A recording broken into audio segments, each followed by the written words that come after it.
You know what the word grow up is? I'd say it's pretty common knowledge here what a grow up is. People do them in their houses or in their basements. I'm surprised it's not in their dictionary. A grow up is something that happens inside somebody's house, like one of our friends or something, and they just grow weed inside their house.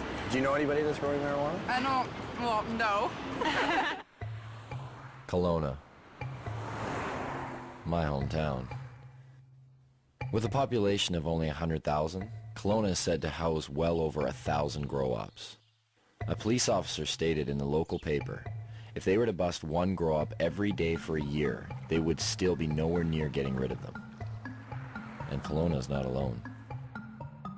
Where are they in BC? They're everywhere. They're in every single corner of the province. There is no community in the province that doesn't have grows and hasn't had an increase in grows. But the fact is that there's thousands and thousands and thousands of grow-ops all over British Columbia. And the most common thing you hear when they raid a grow-op is from the neighbors is, I had no idea they were growing pot on my street.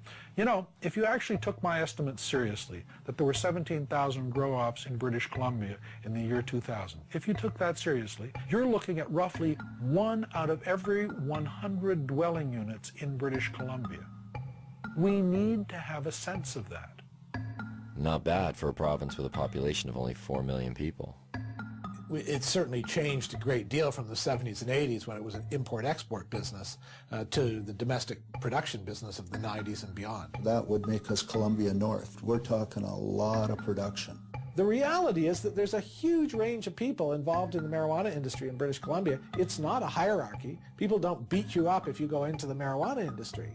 It ranges from people growing a few plants to members of old motorcycle clubs and others possibly being involved in the business. Police at one time used to attend to every single call that came to their attention. Somebody would call and say, I think there's a grow. Police would do an investigation, do a full investigation. Well, that has dropped over 7 years to where it's only about half the time. But it seems to me that if we look around and talk to people who are living in the real world, one of the things we discover is that we don't understand it very well. And when we see these numbers like 1% of all dwelling units potentially are involved in marijuana grow-ops, it certainly ought to give our politicians perspective on what it is they're trying to do. So how does one find these grow-ops?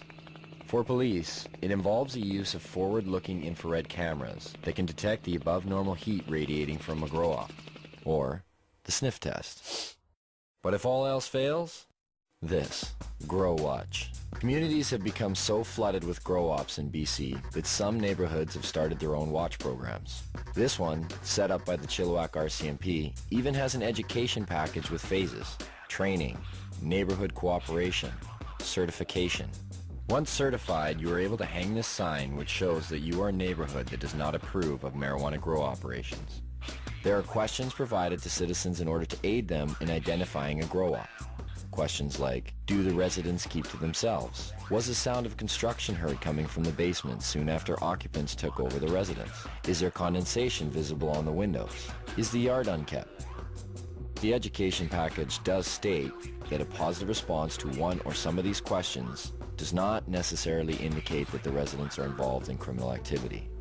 Maybe that's a good thing. But why is it that grow-ups are popping up in virtually every neighborhood of BC? How much money can actually be made by simply growing some plants in your basement? And what do these grow-ups look like anyway?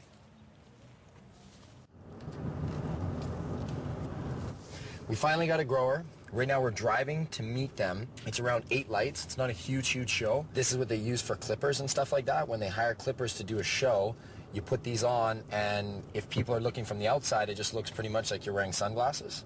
But when you're on, I mean, I can't put them on right now because I'm driving. Won't be able to see. This is everyone's getting glasses. Director, other producer. Where's my phone? We just wait for the phone call, so we'll keep in line for when this comes to. Oh, I see a vehicle pulled up. Maybe that's them. Hello? Okay, so put the glasses on. Okay. Now, can you tell them we're just going to have the camera running, but we're going to have the lens cap on? Is that cool? Okay. Yeah, no. Hey, Diggs, we're going to have the camera running, but we're going to have the cap on, so there's no video. Shit. Yeah, just do it. Just keep it on. Just put the cap on. How you guys feeling? Feel that heart rate increased? So you're coming back? Yeah, all right. Okay, good. You want the camera? Yeah, cool. You're not feeling motion sickness? Oh yeah, now I'm feeling sick. You know, we're just going to hold people's arms and kind of guide them inside. Yeah, that's what I was saying, so I don't fall on my face here.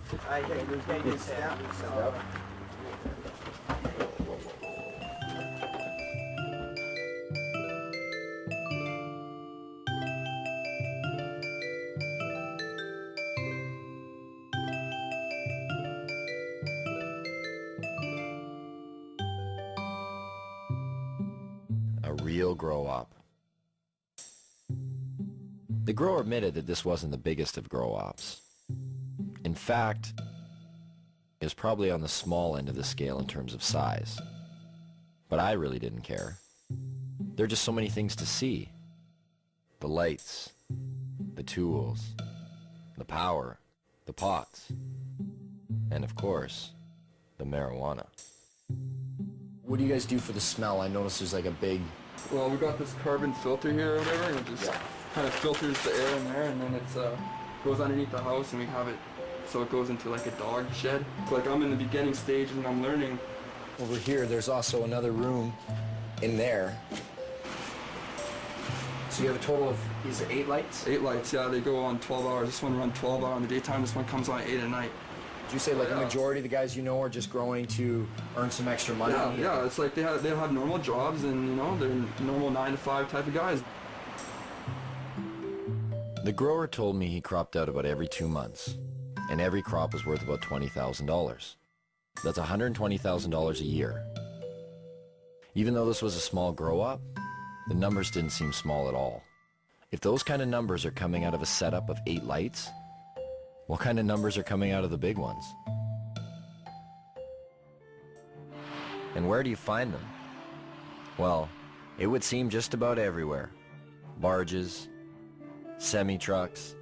Whether it was for the mobility of it, or whether it was an attempt to disguise the smell of burning marijuana, of growing marijuana, in any event, it's unusual for that reason. Even in train cars? Yes, it seems as though even our beloved caboose cannot escape grow-op fever.